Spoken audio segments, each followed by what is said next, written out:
Morning, everybody. Still alive in Punta Cana. Yeah, you're gonna hear my sarcasm like every single day because of because of the goofiness. I can't help myself. No, it is. I just completely tightened my little bracelet way too tight around my wrist, trying to get it a little bit looser. Dang it. Okay, so here we are. We're in Punta Cana this week, as so many people already are aware of. It's just absolutely beautiful here. I'm just so grateful for just being able to get away this week and teach a dynamic class while being down here, and just have our girls trip a little bit earlier than what we normally do, because we're normally off in August, September, October for a girls trip, when we were talking about maybe we should do another one in the fall and hit some other island. But right now this is perfect. Definitely what Soul ordered up for us. So today we got up a little bit late. It was 8 o'clock when I woke up. I know that Addison was awake before me. She's such an overachiever. She's an overachiever now. But we got up later than what we did yesterday and headed down and had a cappuccino and did all this kind of stuff. And we definitely got a little bit of sun yesterday, which is to be expected, right? A little bit too much rum, a little bit too much sun in the afternoon and everything. And I am kind of feeling, and it's strange for me because I don't burn very easily, but over the course of the last month or so back home in Texas, our Mother Nature has just been so moody, absolutely moody as heck. And I'm used to always going out and laying outside and getting sun a couple times a week at least. And the last month and a half, when we normally have this beautiful weather in Texas, the clouds will not go away. It just consistently is just overcast and rain. I'm like, did I move back to Seattle? This is ridiculous. So I came here without the sun exposure that I normally have going into a trip like this, and laid out in the sun for like an hour and a half yesterday. And there are certain pieces of my flesh, my lower half, my lower back, and my buttocks that definitely got a little bit more sun exposure than what I normally might. So I had that feeling that you get when it's like burning, that feels like, okay, things are a little bit rarer than what they're supposed to be. I can feel my skin a little bit more, which made me think about all the stuff that we have going on in life. It's also like we drink a ton of water, and definitely when you're out here traveling and on the islands and in the heat and in the sun and drinking rum and tequila and enjoying the sunshine and all of that, plus the travel and those kind of stuff.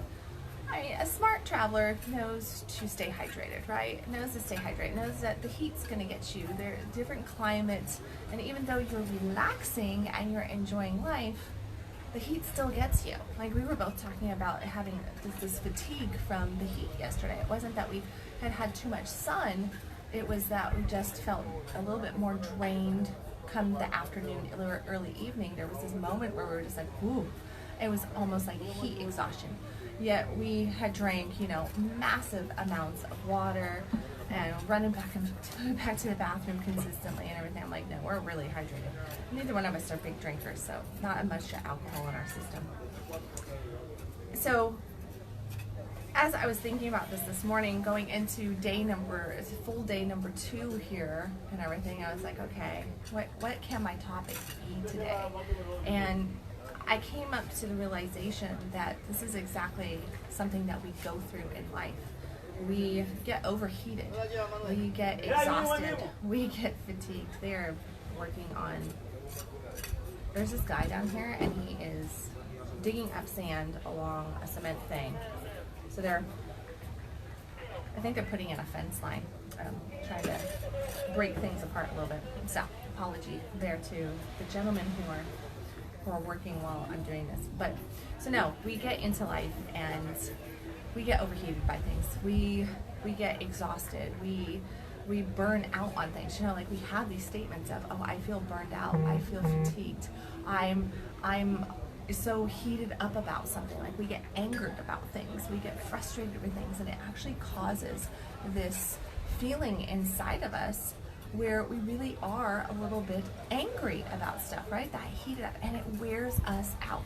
It is a very similar sensation as the one that we get when we're out traveling and we're sitting on the beach and we're doing stuff and we've had too much to drink, right? We've drank too much rum, we've drank too much tequila, we've gotten too much sun, and we forgot to hydrate. We forgot to keep ourselves hydrated. We forgot to take a little bit of loving self-care and get the fuck out of the sun a little bit, right? Like go and chill out someplace. Now, when we're traveling, the majority of people, because it is physical, because we physically bring our attention to it, we can't not when we're burnt, right? We can't not when we get heat stroke. So we move to cooler climate. We go into air conditioning. We go, oh, I haven't drank any water today. And we go and we load up on some water. We get out of the heat. We move ourselves out of the situation. And we do that because it's really got us not feeling good. Well, here's the thing. In life, that same scenario plays out consistently. We're consistently being pushed in different ways.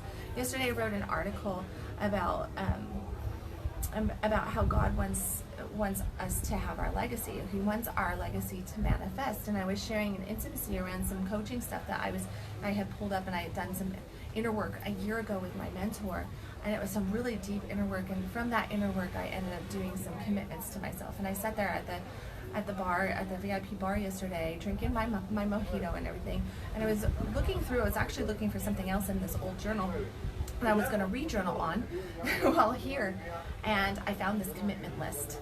And I looked through the commitment list, and it brought up a whole bunch of stuff. And you know what? I had the same sensation from those commitments and the ones that I didn't accomplish, like this, and I felt angered. I felt heated up about not succeeding at the commitments that I had told myself I was going to commit to last year.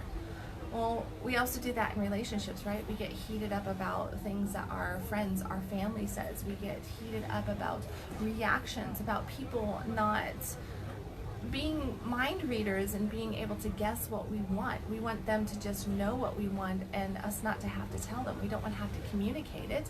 Oh my gosh, that would be too scary, too edgy so often.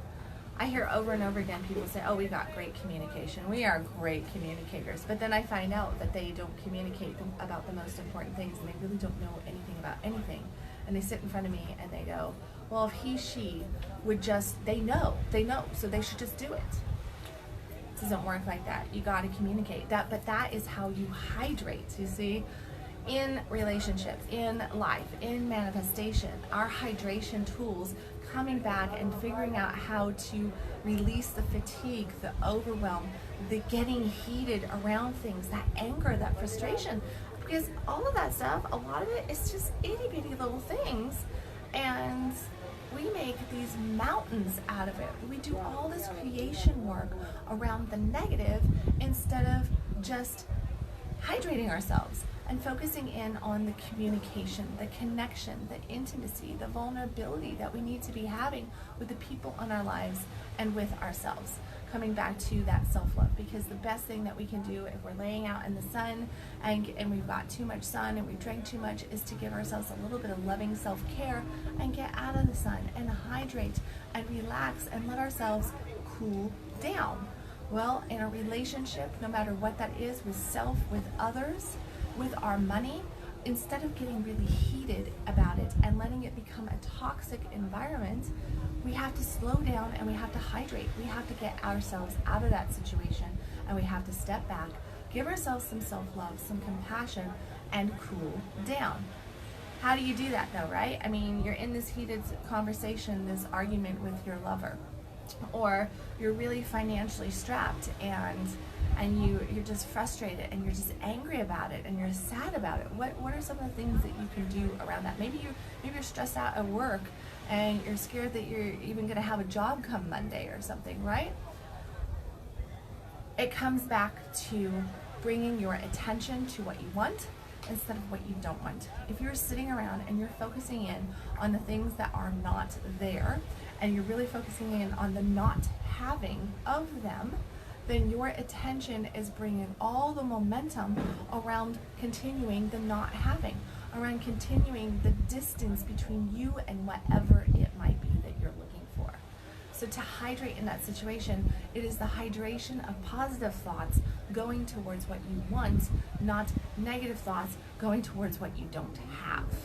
It really is, I mean, the simplicity of it, and my lesson of yesterday when I was looking at my Kipman and Mittman's journal stuff that I had done a year ago with my mentor, I was looking in there and I just had this realization that I had committed to all this stuff, and yeah, I had succeeded at 50-60% of it, but in that second I was kind of giving myself too much sun exposure because I was focusing in on what I hadn't done.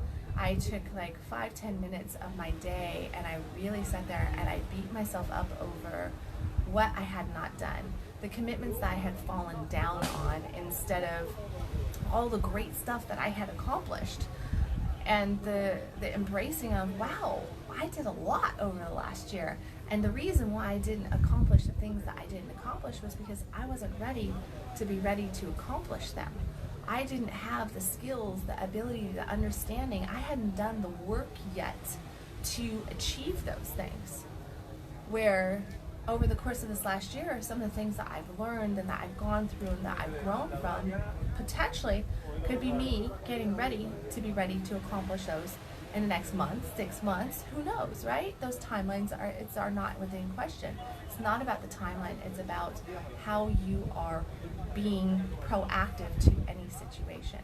And when we get heated, when we get overwhelmed, when we are full of anxiety and frustration, it's so draining. It is toxic to our system. Whether we are dealing with the beautiful sun and too much ocean waves and rum, or we're dealing with a relationship or an attitude in our life, or something else that is a subject in our life that we're working through. It does not matter. If we are focused in on the negative aspects of that, then it is a toxic energy coming into our system, and it will fatigue us. And I can tell you that fatigue is one of the number one alerts that you can really focus on and go, wow, I'm really out of alignment right now with myself because I am feeling so drained. And when you feel yourself going, I am drained, or you vocalize, I'm drained, I'm just fatigued, I can't get enough sleep, I can't get enough water, I can't get enough of this, I'm just like, or you find yourself where all of a sudden you're eating more than what you normally do, or you're not eating at all, and you're going, well, I'm just, I can't bring myself to eat because I feel sick, I feel something's not right. That's exactly right, something's not right. And you know what's not right? What's not right is that you're not in alignment to what your soul is wanting. You have stepped out of that alignment. You have chosen somewhere along the line to focus on the toxic, and you're feeding yourself the toxic. It's kind of like somebody who has just gone, like they're out here at the beach and they're drinking too much rum and they got too much sun, and they decide, well, fuck it, I'm going to just stay out here for the rest of the day, even though I feel absolutely sick, even though I feel fatigued, even though I'm burnt to a crisp. I'm going to stay here, and matter of fact, I'm going to get out from underneath this umbrella that I have myself on, and I'm going to go and I'm going to lay on this out in the direct sunshine, and I'm going to order straight rum now. I'm not even going to have a mixer with it. I'm going to dump my water out. I'm not going to drink the water. I'm just going to focus in on this. That's what we're doing when we make that decision within our life on anything, that we're going to continue to focus on the negative instead of on the positive. When we do that, we are now bringing the toxins into our system consciously.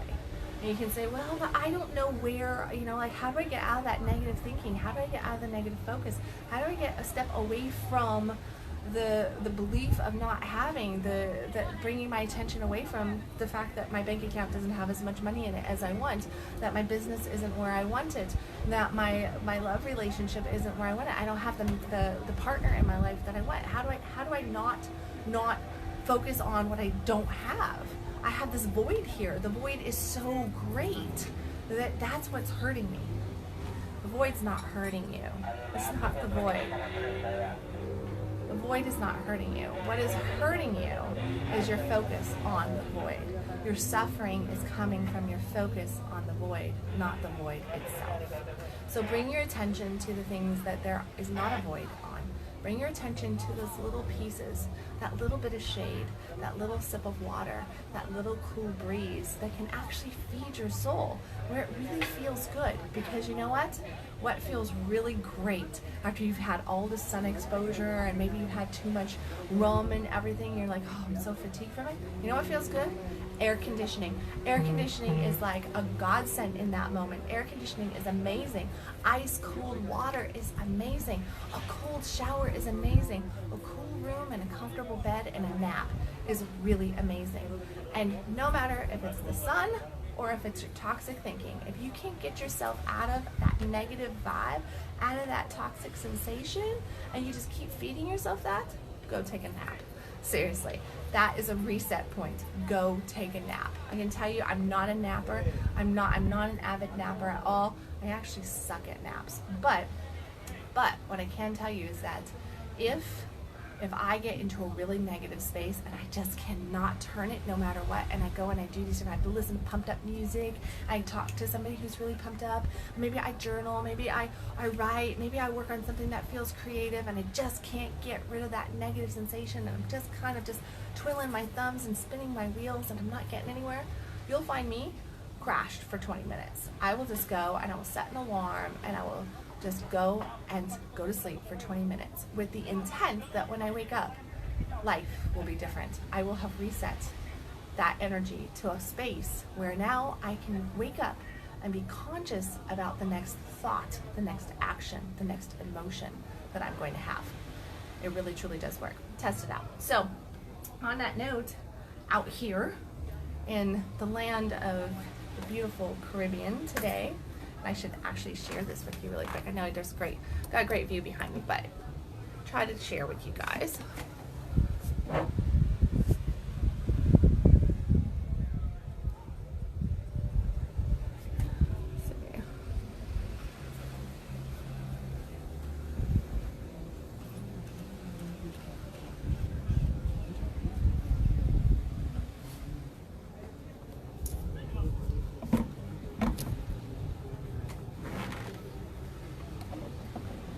Beautiful, huh? It was a gorgeous, gorgeous day. When I woke up, it was all overcast, and I made a statement. I was like, oh, it's all overcast. And then I went pee, and I came back, and the sun was out. I was like, I did that. I manifested the sun. You're welcome. No. Yeah, I kind of did do that. But, so here's the thing. What I've got launching, I launched it about a week ago, and this is 12 weeks. It is going to be intensive. I'm not going to lie to you. It is definitely intensive, but if you've wanted to take that leap, if you wanted to really charge forward, if you want to manifest that life and feel unstoppable and learn the tips and tricks so you're not feeling fatigued, you're not feeling overwhelmed anymore, you know how to handle it. And if you're going, well, I can't afford Kendall, like I can't afford her. Well, this is your opportunity to get one-on-one with me. I am doing one-on-one coaching in a 12-week program. You're gonna get so much in this program. Let me tell you, it is called Unstoppable Power. It's my time to fly. It is all about you accessing your wings and setting yourself free in love, in life, in work. It is about tapping into those areas of your life and really creating the legacy that you want from it. And over 12 weeks, what we're going to do is we're going to set that foundation point for you. We are going to get in there and we are going to really work through all the different roadblocks. You're going to get one-on-one with me. You're going to get group, tribe, community with that. You're going to get training, video, audio training, meditations, journal prompts. I'm going to give you everything that I have learned over the last 25 years of my life as a mompreneur. 7 children here. Been an entrepreneur since my early 20s. And I grew up broke as shit, okay? I grew up broke as shit. I've had my times where I was homeless, on food stamps, not knowing how I was gonna feed my babies or how I was gonna get through the next week, let alone the next day just to make it work for them. I've been through a couple of years of deep, deep depression in that time frame, and anger and frustration, learning what I really wanted in my life and what I didn't want in my life. And the last 10, 11 years, I can tell you, life has been beautiful. Life has really still had its ups and downs and its challenges, but each day I feel more and more unstoppable. Each day I feel more and more like I've embraced my wings and I got this. And I want to share with you the things that I have learned over the course of the last 25 years of my career as an entrepreneur, as a mother, and I want to help you fly too, because you're beautiful. Your soul wants you to set yourself free. Your soul wants you to live that freedom-based life, whatever that looks like to you. And you should be living that. That's what you deserve. It's perfect, it's beautiful, and it comes from your soul. But it's all about that soul alignment. So over 12 weeks, we're going to be working on accessing that soul alignment, accessing your truth, and opening up your wings and learning how to fly. The link is in the comments section for you to get the full overview of this. There are going to be some module comments coming out on that link as well. I have the modules that still have to go up for what the 12 weeks are going to look like and everything. But if you have any questions at all around that, feel free to message me here, leave a comment in the section. If you want more details, if you want in, again, say, hey, I want in here in the comments, or message me, a private message, email me, or just go and sign up. Right now, I am gifting $500 off on that course. That is for a very limited time. That is my early bird launching discount price there. So take advantage of it before the price does go up $500 in a very short period of time. So look at that, and as always, stop existing, start living. You can find me here in Punta Cana, still alive, tomorrow morning with another Conscious Coffee. Bye, everybody.